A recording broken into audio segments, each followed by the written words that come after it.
Okay, and we're back with Truth versus News for July 22nd, the week that Mueller is going to be talking. And it's a hot week here in Seattle and everywhere in the country. And we got the hottest news and things here with with Jim, who's written Nobody Dying at Boston and other books that have been banned. And so we have 6 books that have been banned. And by the way, you ought to buy your books as soon as possible because who knows how long they're going to last. The hottest treasury of information you can get in the world right here. And Jim, just lead on. Well, it's absolutely stunning, Don, but you're absolutely right. We have had half of our books banned. Here we get Epstein, Israel, and mainstream media scandalous silence. This is fascinating by Gilad Atzmon, who is a friend of mine. On 15 July, prosecutors revealed that Jeffrey Epstein kept a fake Saudi passport in his safe at his home, along with diamonds and piles of cash. It also emerged this week that Epstein invested millions in a deal with former Israeli Prime Minister Ehud Barak. Barak acknowledged to the Daily Beast that he, like other world leaders, visited Epstein's island and that he was first introduced to Epstein by Shimon Peres, former Israeli Prime Minister and President. Barak's high-tech company, financed by the arch sex trafficker, is called Carbine. The Israeli enterprise develops call handling and identification capabilities for emergency response services. Essentially, it seeks total access to your phone, its GPS, and its camera. This shouldn't take us by surprise. By now, we know that Epstein was very excited by cameras.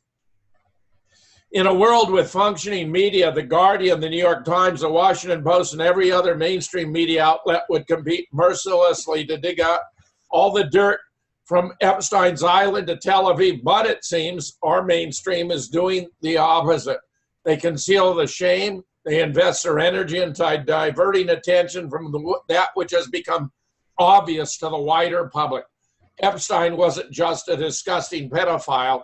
It's likely he was serving an intelligence agency and perhaps more than one.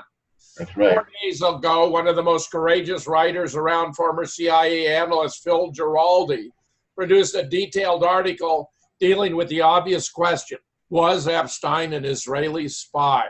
Giraldi ends his piece as follows: it will be very interesting to see just how far and how deep the investigation into Epstein and activities goes.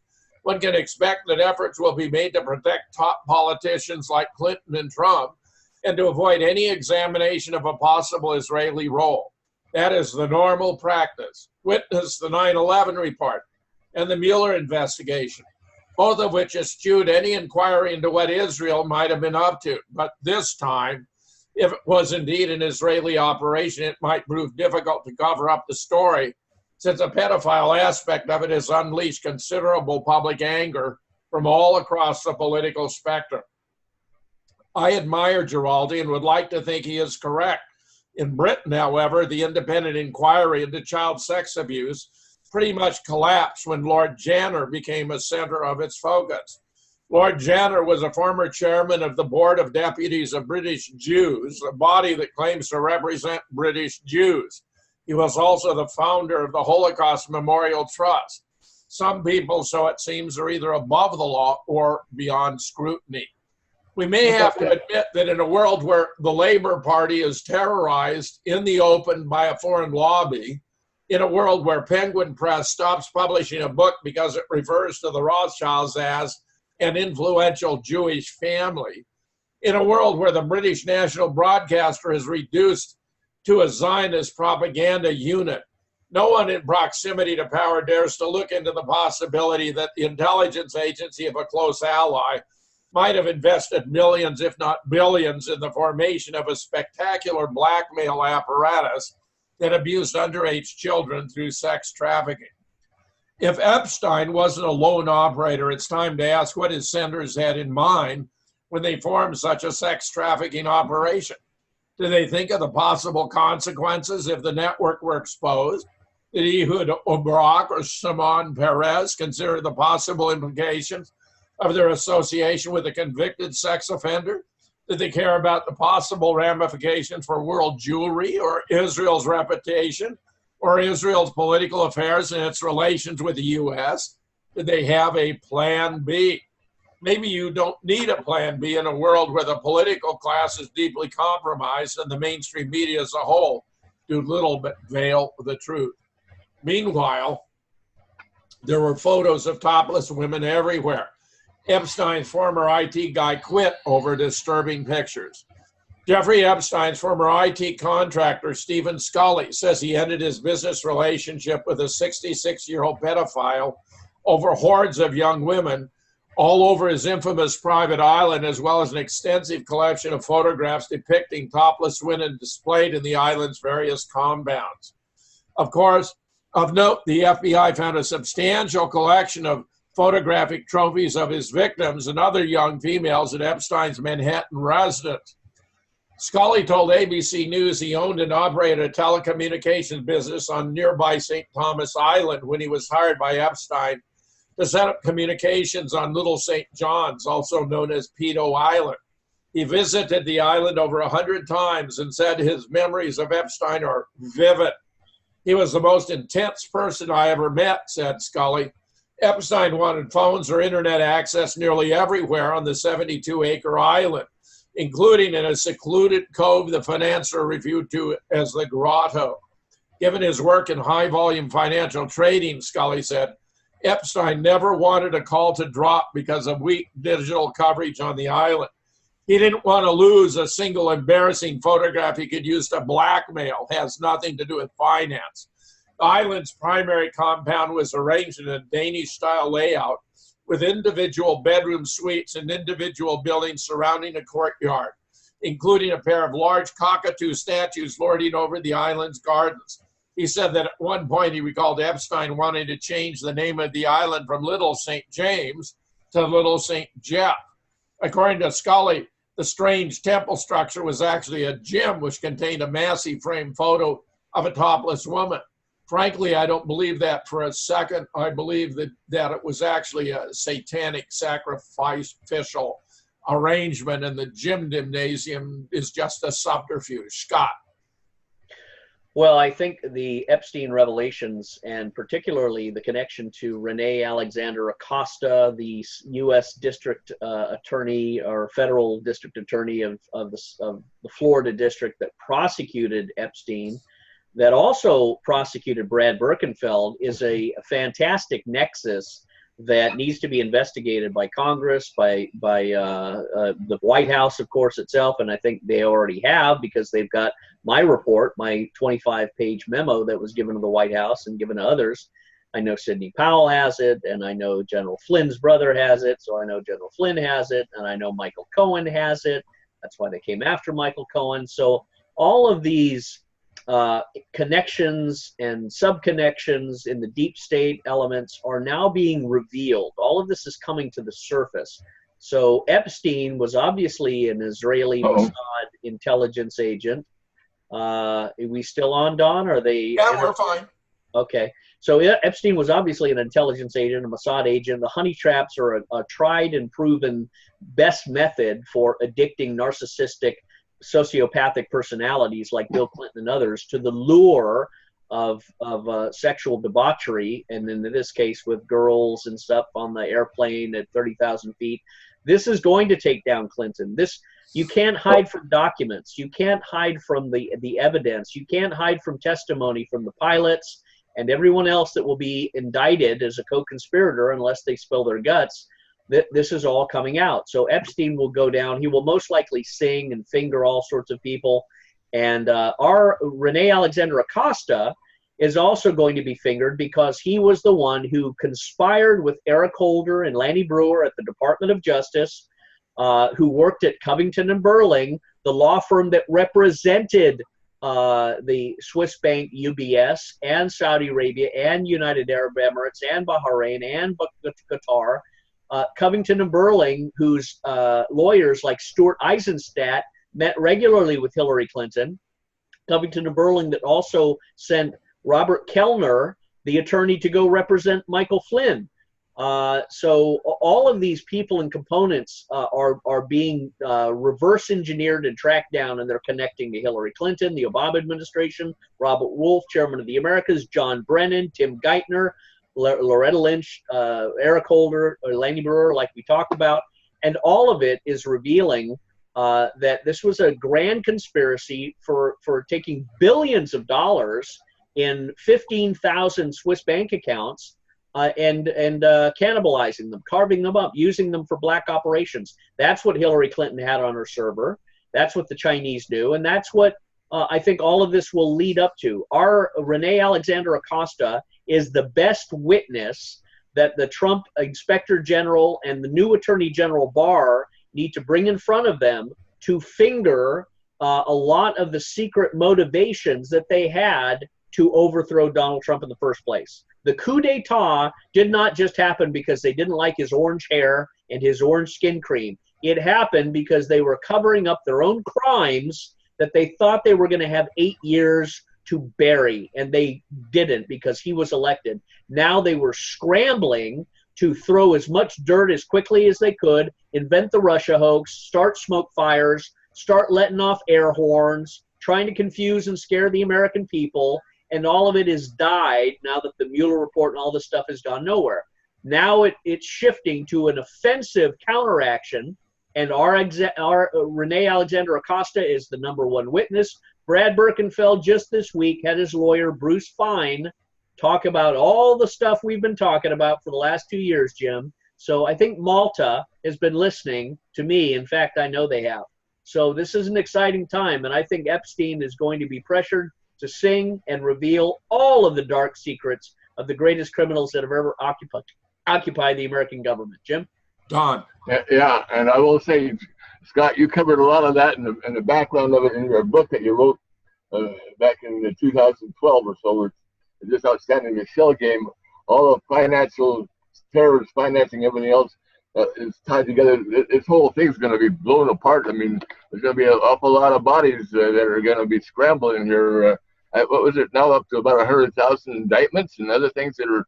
I mean, the whole thing's going to shake, rattle, and roll. Stand by, folks. Hang on to your hats, and we'll see what's going to happen here.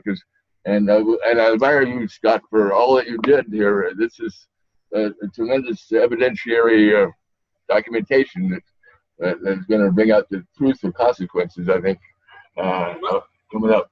Meanwhile, we have a lot going on in the Eastern Mediterranean. That's right. In Cyprus. We have Iran's Revolutionary Guard seizing one UK-operated tanker in the Strait of Hormuz and briefly detaining another. Iran seized a British-flagged oil tanker in the Strait of Hormuz Friday and briefly detained a second, marking a fresh escalation of tensions between Tehran and the West. The UK-flagged Stena Imperio, which has 23 crew members of Indian, Russian, Latvian nationality, was approached by unidentified small craft and helicopter during the transit of the Strait of Hormuz while it was in international waters, said Stena Bulk, the shipping company that owns the vessel, in a statement. We're presently unable to contact the vessel heading north toward Iran. Iran's Revolutionary Guard forces, in a statement on their website, said the ship was seized for non-compliance with international maritime laws and regulations and is being brought to an unnamed Iranian port, according to the Associated Press. Websites tracking the ship's path showed it turned sharply in the direction of Iran's Qashem Island instead of its intended destination of Saudi Arabia. We are urgently seeking further information and assessing the situation following reports of an incident in the Gulf, a UK government spokesman told Fox News. Stena Bulk said there have been no reported injuries or safety is a primary concern to both owners and managers. Meanwhile, U.S. is not seeking regime change in Iran. Speaking during a cabinet meeting, President Trump once again reiterated the U.S. is not in any way seeking regime change in Iran, but rather his entire goal is they can't have a nuclear weapon, making you wonder why he pulled out of the agreement that ensured that would be the case. Trump further claimed a lot of progress, as well he might, since Iran wasn't seeking a nuclear weapon in the first place, and has repeatedly said as much in recent days. If indeed that's the only U.S. goal, it effectively has already been achieved. Of course, U.S. officials are still pushing the need for talks with Iran, and Acting Defense Secretary Mark Esper urged the U.S. to get back on the diplomatic channel with Iran. That's a recurring refrain from officials, even if it's not clear what they'll accept from Iran after the repeated assurances not to get a nuclear weapon didn't placate U.S. hawks. Even where officials see progress, they are not very specific on what that means or what progress would look like. Iranian officials are also increasingly vague on what's going on, some suggesting talks are possible as others deny it. Meanwhile, oil prices plunge after Trump sends Rand Paul to ease tensions with Iran, a fascinating development. A huge event that could roll back fast escalating tensions between Washington and Tehran in the Persian Gulf. Politico reports Senator Rand Paul, the outspoken anti-interventionist libertarian Republican from Kentucky, has been handpicked by President Trump as his emissary to mediate with Iran after the Kentucky senator proposed the idea. Trump reportedly signed off on the plan this weekend, first pitched by Senator Paul at a golf outing as a way to avoid escalating toward military conflict with Iran, according to multiple U.S. officials. That was dated the 17th. It's as yet unclear just how far the plan is, or if a potential meeting with Iranian Foreign Minister Javad Zarif had actually been agreed to, but Senator Paul would seek to ease tensions while providing a White House exit away from the two bad options of war or continued tanker wars that could sink global oil prices. Politico reported the following details on Wednesday. Over a round of golf this past weekend, Senator Rand Paul asked President Donald Trump's blessing for a sensitive diplomatic mission. Paul proposed sitting down with Iranian Foreign Minister Javad Zarif to extend a fresh olive branch on the president's behalf, according to 4 U.S. officials. The aim? To reduce tensions between the two countries. Trump signed off on the idea.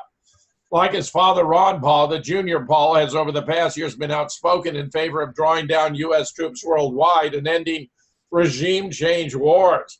He's been a consistent critic since the start of his political career on everything from Afghan policy to the 2003 invasion of Iraq to U.S. covert efforts to overthrow Assad.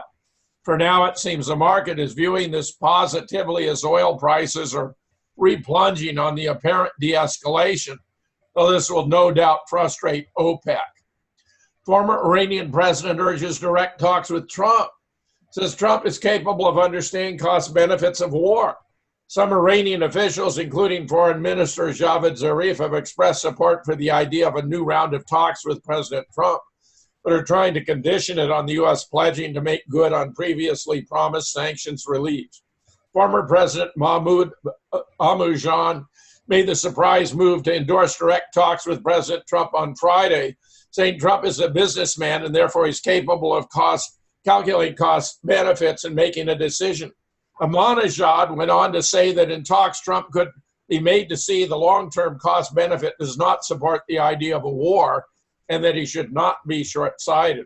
Ahmadinejad was Iran's president from 2005 to 2013. He broadly ran as a centrist within Iran, sparring with hardliners and reformists. He's been critical of the current reformist government and most recently has gotten in legal trouble for accusing Supreme Leader Ayatollah Al-Khamenei of embezzling money. Scott. Well, you know, Jim, it's getting disturbingly apparent that the Iranian U.S. Fissures and tensions and conflict is getting quickly hijacked by warmongering elements in Bolton, in the UK. They're capturing tanker for tanker, tit for tat. We know they started with firing shoulder missiles into a tanker and claiming it was a mine. Senator Dick Black disputed that. Senator Dick Black, I think, is the best emissary that the U.S. could have to go over there, and he should be with Rand Paul. Senator Dick Black should be asked by President Trump to accompany Senator Rand Paul, because Rand Paul has a certain amount of credential, but he's a young guy. He doesn't have the gravitas that Senator Dick Black has. Dick Black was a Marine Corps aviator, wounded twice in Vietnam, was a lawyer, was in the JAG Corps. There was no one better. Dick Black was also targeted by Andrew McCabe and tried to be stopped from going over to Syria and meeting with Bashar Assad. Tulsi Gabbard's been over there too. But Dick Black was targeted by Andrew McCabe, whose wife was then paid $700,000 to run against Dick Black. So he's the man of the hour, not Rand Paul with some of his libertarian flu-ness, which is decent, but he's still missing a few light bulbs. Dick Black is a real conservative man's man, and he's been on RT, he's been on Press TV. So Trump better get his ass and his act together, because he's missing a lot of these bells that are waiting to be rung. And let me tell you something else. I just had a friend of mine in Florida who was going to the New Horizon conference in Lebanon. That was the same conference we went to last year in Iran. Well, he just got approached this morning by 2 FBI agents that went up to him, knocked on his door. He didn't let him in the house. He went outside, and they said, quote, "We're here to give you notice that you are not allowed to go to the New Horizon conference, and if you do, you will be arrested upon return, as will anyone else." So what they're saying is me, Scott Ricard, Mike Maloof, Phil Giraldi, Jim Dean, Kevin Barrett, lots of other Americans, really Americans only, will be arrested if you go to this event and talk, if you speak truth. So this is an action that cannot stand. This is an action that we must file an action in court, a protest, because I want to read some of the words that are about this, just for preserving for legal purposes, Jim, and I'll devote some of my time to this.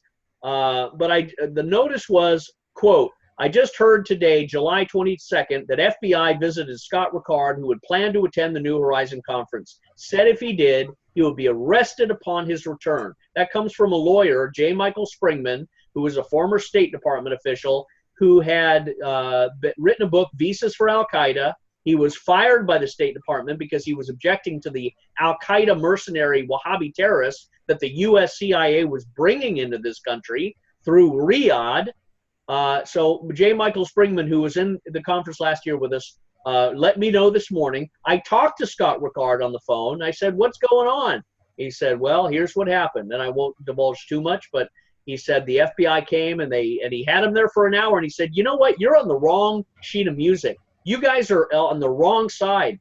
This is not a terrorist organization. The real bad person is this woman who's at the Treasury Department, and her name is let's see, she's an Israeli Zionist type, and I'm going to bring it, Sigal Mandelker, Sigal Mandelker, Mandelker. She's the U.S. Treasury Terrorism and Financial Intelligence person. She's the one who put sanctions on the New Horizon conference and the people there, with Mnuchin, the Secretary of Treasury. So, and she is and according to Phil Giraldi, she is not just a Zionist. She is an Israeli calling the shots at the U.S. Treasury Department on terrorism and financial intelligence. I've written about her a couple of times. She is particularly focused on Iran. Sigal Mandelker. So now you have Zionists in the administration carving out policy and threatening Americans with arrest if they go against their policy of exercise their constitutional rights. Scott, this is truly outrageous. Now let me read one other thing. Mike Maloof, who was with me over there too, he was a Pentagon official. He's on RT all the time. Mike's a great guy. And incidentally, they took a picture of me, Mike Maloof, and who's the Iranian journalist lady who was captured by the FBI, Marzia Hashimi. Yeah. We had a picture with her. They took that, and when they were questioning Marzia, they showed her this picture, and she said, "Yeah, I know these guys. They were there." And so they're obviously trying to target some of us. But they said, Mike Maloof said, "Why is the FBI doing OFAC enforcement? Where's the OFAC letter citing, as you say, Phil, chapter and verse of the law, seeing that Beirut conference will have no exchange of business or money, even though the hosts are under similar sanctions, but the entities paying for it aren't sanctioned. This is getting out of hand. Just a verbal exchange without something in writing is insufficient. We still have a First Amendment right to speak and assemble, and this is beginning to smell of an abuse of authority."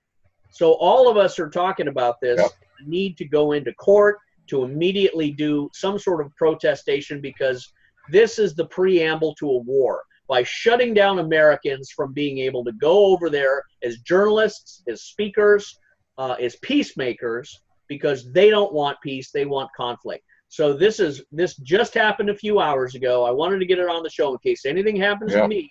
But be advised, The FBI is now trying to go around to everybody who went to that conference and shut them down, and that can't be allowed to stand because this now woman is an enemy agent who's being ensconced within the administration. It's outrageous. She ought to be fired, taken out of that position. She has no business occupying it in the first place. Profoundly troubling story, Scott. Profoundly troubling development. Yeah, she's a criminal on this, I think. Yeah, go ahead. That's it. Meanwhile, there have been very interesting developments, including Saudi forces suffering heavy losses in Yemeni retaliation. The Yemeni army and popular committees have killed or injured 10 Saudi-paid militiamen in Saudi Arabia's southwestern region. On Thursday, Yemeni forces took control of several military positions east of the mountain. On Sunday, they targeted with artillery shells gatherings of Saudi soldiers and Arar positions in Jizan and the nearby province of Najran. Houthi fighters and their allies in the army killed and injured a number of militiamen in an artillery attack in the Azure Desert.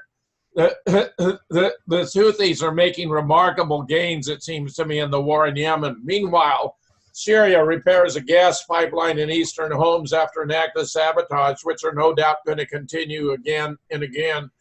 A source at the Syrian Ministry of Petroleum and Mineral Resources said a gas pipeline running in the eastern countryside of the central province of Homs has resumed operation a day after foreign sponsors, Takfiri terrorists, blew it up. The unnamed source told Syria's official news agency that maintenance teams fixed the pipeline, which links a government-controlled Share field to the Ebla plant, and the processing plant has restarted production at full capacity.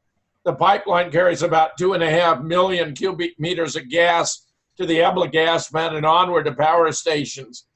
Remnants of Daesh terrorists are present in the Fidia Desert of Hormuz province. The area is a scene of regular clashes between Syrian government forces and the extremists. Meanwhile, Turkey rejects EU sanctions as not serious, will send a fourth drilling ship near Cyprus. Perhaps to be expected, Turkey's response to yesterday's EU announcement of impending economic and political sanctions to be brought against Ankara has been to swiftly and immediately double down on drilling, while dismissing the crisis as not serious.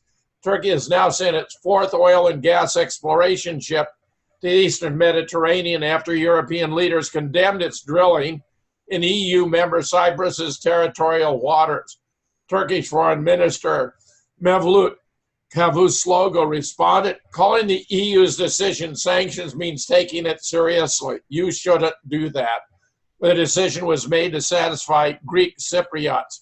These things don't have any effect on us. The Oroka seismic research ship, which has been conducting seismic surveys in the Black Sea and Marmara since August 2017, will be sent to conduct seismic surveys in the Mediterranean Sea.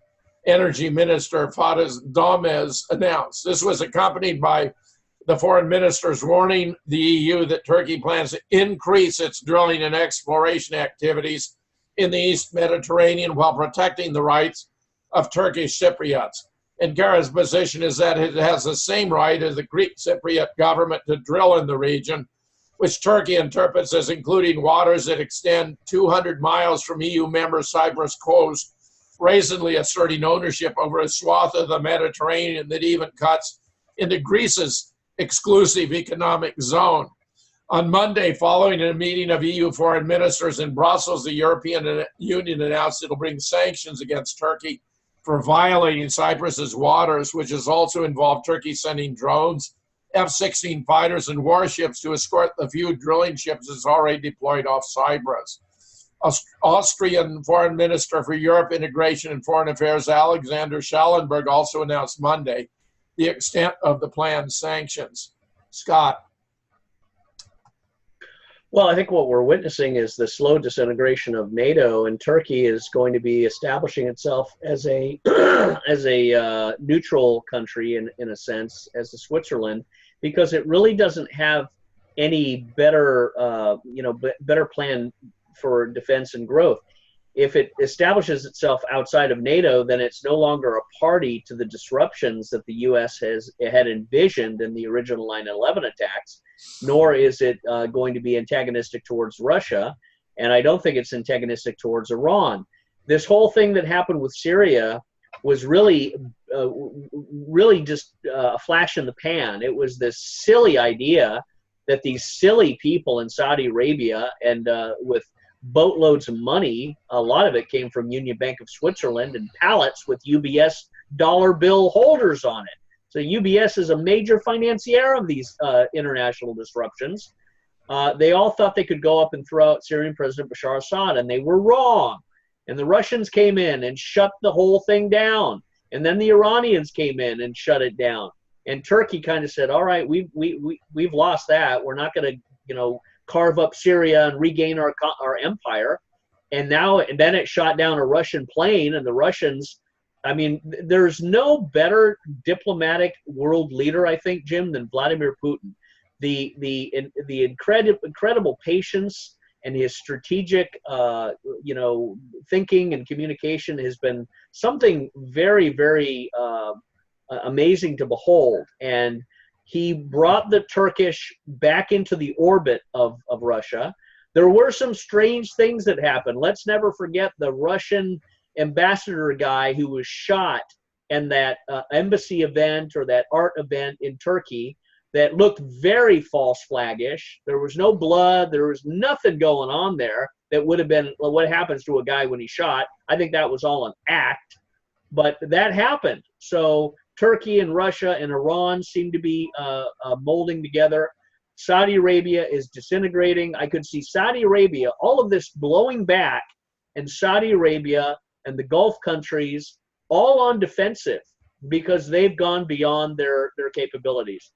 Qatar will be lucky. I mean, Qatar, I think, very quickly could also be neutral because they have so many natural gas resources that they're trying to develop with Iran. So they're most likely not going to engage in a fight against Iran. Let's always remember this too. Let's always remember that because Hillary Clinton lost and the Obama sodomite globalists lost power, everything in the Middle East, all of the money that they thought, all of the bonds that they thought they were going to cash in when Hillary Clinton became president, became worthless. So Hillary Clinton became worthless. She's worse than chewing gum that's been stuck under a table for 2 years. There's no taste in her. She's dead and cold. So all of the investment that they had in Hillary Clinton is gone. So now we're witnessing a retrenchment and a readaptation. The Saudis are schizophrenic, so they really haven't done too much. But Qatar and the other nations, I think, have recognized they need to be more globally pro-Russian, friendly with Iran. And Iran also, Jim, let's never forget, signed the mutual the defense pact that they would not be attacking any nations in that Middle East region. So Iran has proposed a ban on all hostilities between Iran and any of these nations. That will become, I think, increasingly attractive. That may be the reason why the warmongers of Bolton and the UK are trying desperately to trigger a Gulf of Tonkin event where Trump would be pulled into a war. He would lose the presidency as a result. He'd be impeached. He'd also lose the presidency. I could see him being impeached because they would say, you declared war outside the boundaries of Congress, and we're impeaching you for it. But I could see them trying to trigger him into a war and then, trying to ride this out to destroy Iran. I don't think it's going to go that way. I don't think Trump's going to fall into that. And Rand Paul is a positive card to play in settling that. But he's also got to do a lot more. And one of the things Trump needs to do is allow people to go and attend the New Horizon Conference, because that's where back-channel communication and diplomatic relationships will yield enormous fruit. We met with some of the top officials in the government last time we were there. And yeah, it's hard to sell Donald Trump to a bunch of angry Iranians. But you know what? If we can nobody can do it besides us. And we did enormous positive things. We're the only ones that can save Trump's butt out of a war by persuading the Iranians to tolerate him and to be very patient and recognize we in America are in a civil war, and I think they will. Go ahead. This is why the embedded foreign agent in the Department of Treasury doesn't want you to be allowed to go to the New Horizons conference. I mean, it's so crystal clear, Scott, because you guys are champions of communication, of peace, of defeating tensions that could lead to a catastrophic world war. The Israelis want those tensions increased. They don't want them diminished. They don't want communication that could benefit both sides by coming to mutual understanding. It's a disgrace. This is despicable conduct by a woman who has no place in the American government. Amen. You're right on. Yep. Go for it. Meanwhile, James Fields has been sentenced to life plus 419 years on a state charge in Charlottesville car attack, which he didn't commit. He wasn't even driving the car. How embarrassing is that? The man who murdered Heather Heyer, which is false, she died the following day of a heart attack, and injured more than 30 others during a violent white nationalist rally, and all that is exaggerated and false as well, because the whole thing was staged, was formally sentenced Monday to life in prison plus 419 years. James Alex Field, Jr., 22, was convicted in Charlottesville Circuit Court on December of 10 charges, including the first-degree murder of Heyer, after he traveled from his Ohio home to a rally in Charlottesville and then consciously drove his Dodge Challenger into a crowd of counter-protesters after the August 12, 2017 rally was broken up by police, except he didn't do it. After 2 days of deliberation in December, a jury recommended life in prison plus 419 years and $480,000 in fines. Charlottesville Judge Richard Moore upheld that recommended sentence and said he found it to be a proper display of justice. Outrageous. He wasn't even driving the car. There's Fields lower right. Look at the driver on the left. The actual driver, also named Fields, was from Ohio. He was a military veteran who commanded a battalion of reservists in that state. Here we see two of the staged versions of the event, one with a Dodge Challenger, no vehicles around or in front of it. Another where the Challenger was driven into the back of two vans that had been parked there for about 5 minutes with no drivers in the vehicle. Take a look. All staged. They also claim that a Virginia State Police chopper had crashed and killed two of the officers. But we have video and footage of them walking away in their flight uniforms very much alive. Moreover, most embarrassing, the mother of alleged victim Heather Heyer. Have we not seen this woman before? Please compare with the Sandy Hook mother of Victoria Soto. We let the two images overlap, change the transparency. It's a perfect match. So it seems that Susan Bro, the mother of Heather Heyer, and Donna Soto, the mother of Victoria Soto at Sandy Hook, was one and the same crisis actor. This is embarrassingly bad, embarrassingly bad. And get this, here's a revelation about Orlando that may represent a crack in the state's effort to keep it undercover. I just made it up. Florida Dem admits lying about treating Pulse shooting victims after going on the record as saying, I personally removed 77 bullets from 32 people. It was like an assembly line. Elizabeth McCarthy told the Florida Department of Health that she had fabricated claims she was a cardiologist who had treated victims. I lied. It is a false statement. I just made it up, McCarthy said, according to an affidavit released Wednesday. The department charged her with violating state law under the unlicensed activity statutes. On Wednesday, she was served with a cease and desist order that would prohibit her from telling anyone else she is a medical doctor. Here's a photograph of her, a gay Democratic politician who claimed to have treated Pulse nightclub shooting victims, admitted to Florida officials she had lied about it, but then everything about it was a lie. The permit for the club had expired 3 years before. Like Sandy Hook Elementary School, it was an abandoned building. It had been repainted from white to black to signify that it was closed. They had only 11 parking spaces. If in 150 legal occupancy, had there been over 300 crammed inside the club as alleged, it would have been abandoned cars all over the place. They weren't there because the whole thing was a hoax. They're seeking a fine of more than $1,000 and serving her a cease and desist order that would prohibit her from telling anyone else she's a medical doctor. Medical quality assurance investigator questioned McCarthy on July 9th and filed a cease and desist order on Wednesday. When asked why she lied, McCarthy reportedly apologized, said she was portraying a life that wasn't true. McCarthy, 50, withdrew from the race for House District 28 in June, 2 weeks after her claims and credibility were called into question. The Pulse nightclub massacre on June 12, 2016 was at the time reported to be the deadliest mass shooting in U.S. history. But it was all fake. It was all phony. It was all a total fraud. And it's absolutely fascinating that this woman has admitted that she lied about it. The Orlando Emergency Medical Center acknowledged it was not charging for services rendered. When's the last time you heard of a hospital not charging for a Band-Aid? They weren't charging for services rendered because they rendered no services and didn't want to be prosecuted for fraud. Scott.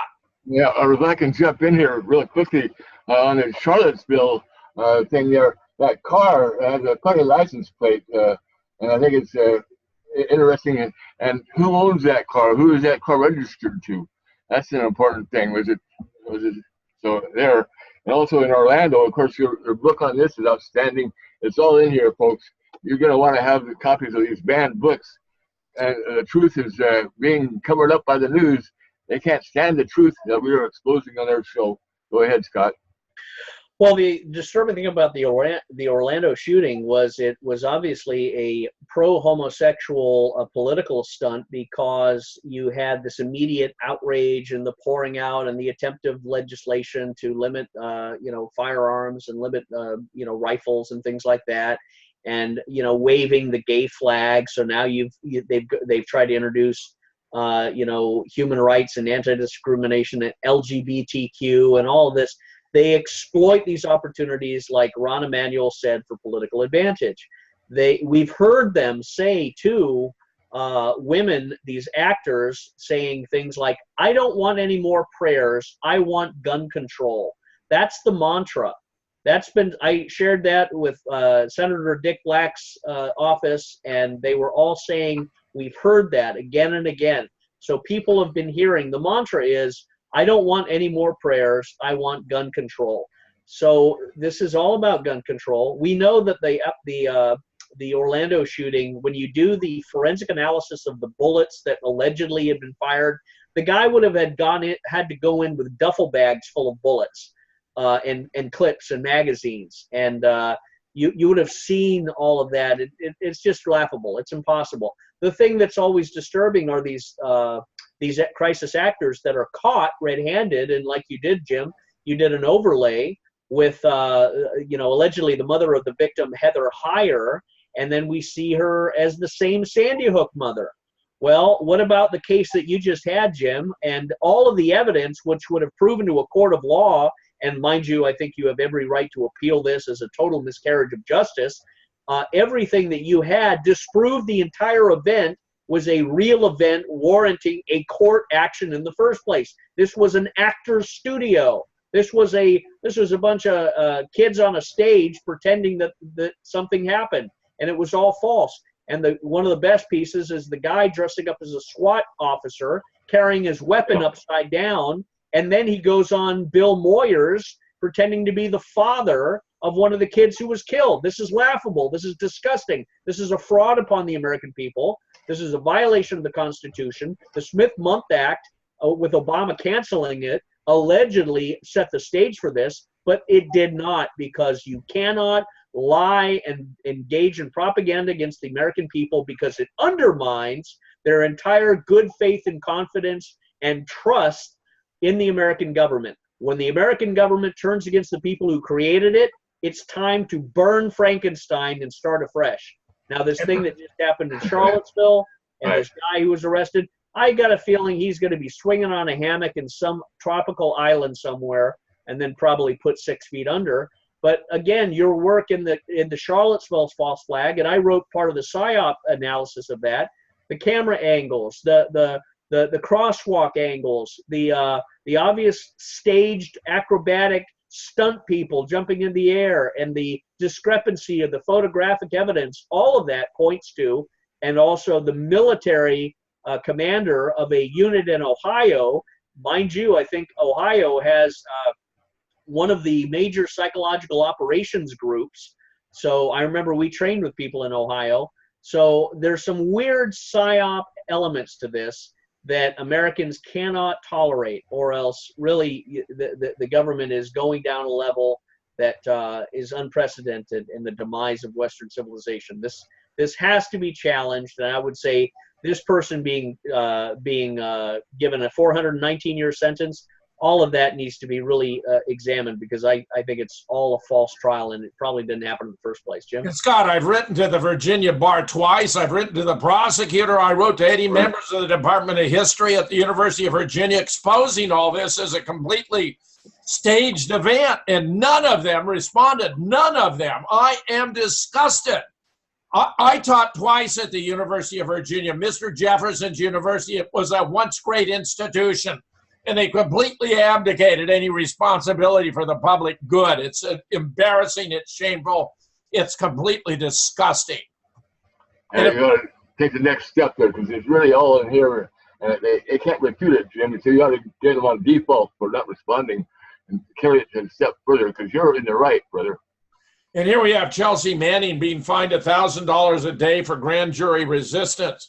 Daily fines for resisting grand jury investigating WikiLeaks have increased to $1,000 on July 16th.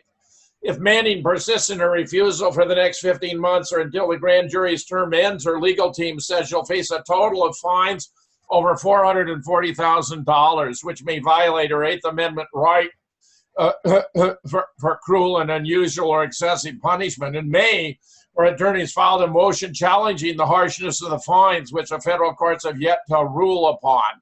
Manning has attempted to share her financial records with the court in an effort to show she has debt and compromised earning capacity, which has left her balance sheet near zero, but the court has never completed a financial assessment of her ability to pay.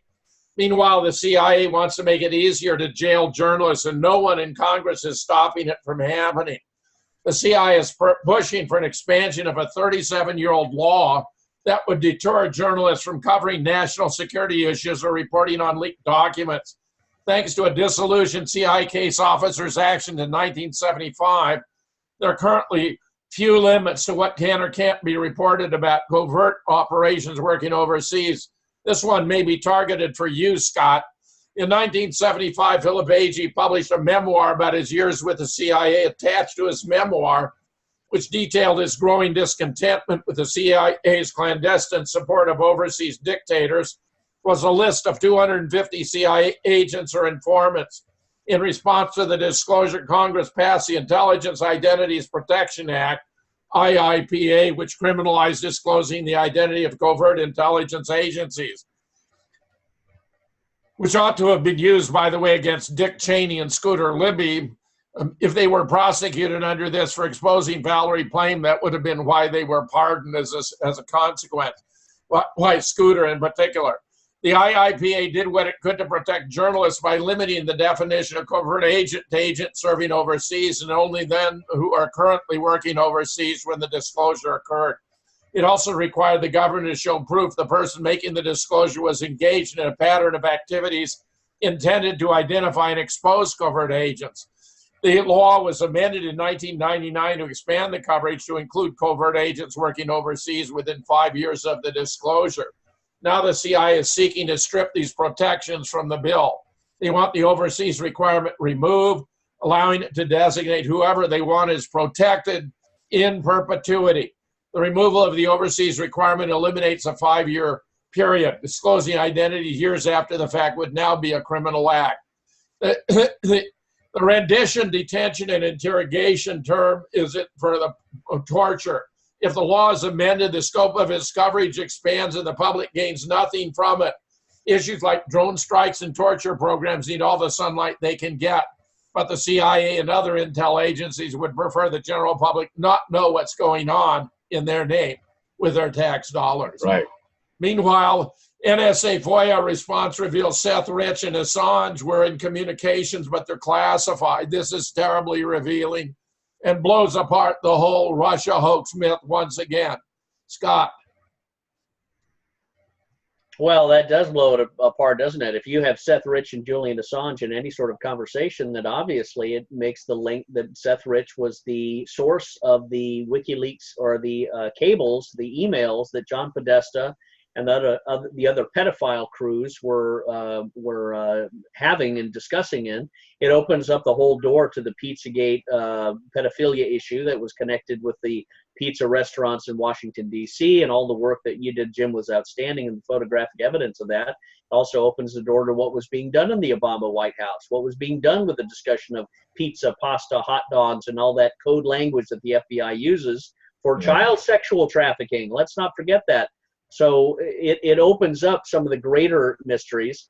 And I think, like I've said before, Julian Assange is one of the witnesses that needs to appear next to Brad Birkenfeld, Edward Snowden, and myself. And Julian Assange can provide the WikiLeaks cables that disclose the Hillary Clinton shell game and the 33,000 emails and the terrorist financing and Union Bank of Switzerland and all of these pay-to-play operations that she was setting up. Brad Birkenfeld's lawyer, Bruce Fein, has just been talking about this. So I think it's a matter of time before 2020 that all of this is going to be put in front of it'll be put in, well, it's already been put in front of the president, but it's going to be put in front of the public very soon.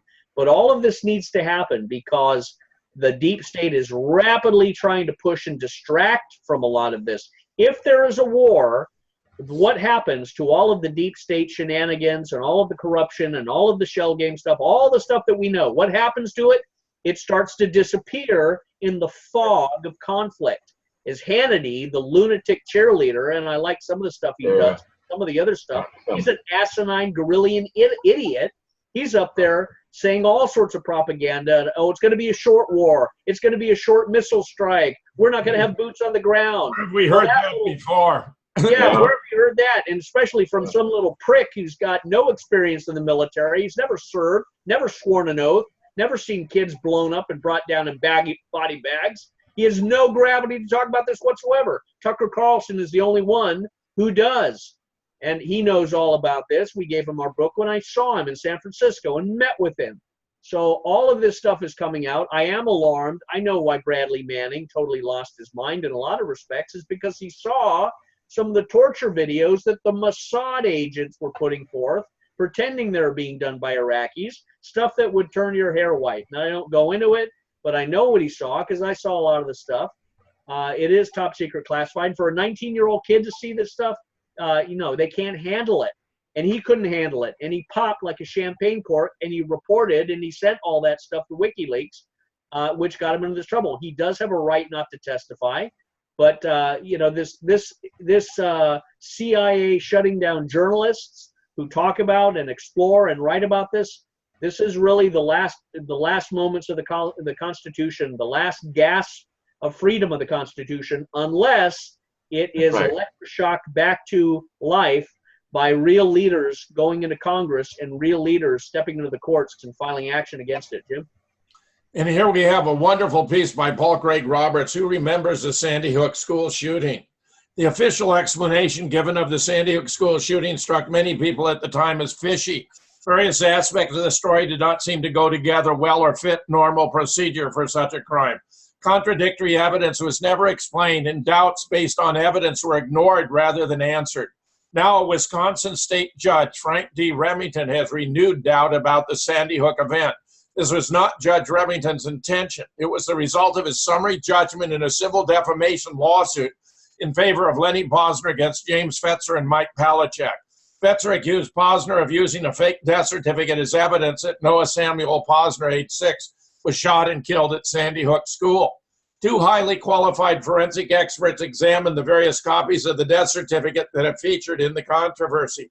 Larry Wickstrom concluded that one of the certificates is an altered and unreliable document that permits no conclusion of forgery or originality, that one is a forgery, that the state of Connecticut has issued two different and certified as true versions, that one has been digitally and physically altered. Wickstrom concludes that until such time as the state of Connecticut addresses and rectifies the conditions that allow this kind of record manipulation, any true copy of a record filed, certified by the seal of the state of Connecticut Department of Public Health, should be considered suspect and treated as unreliable.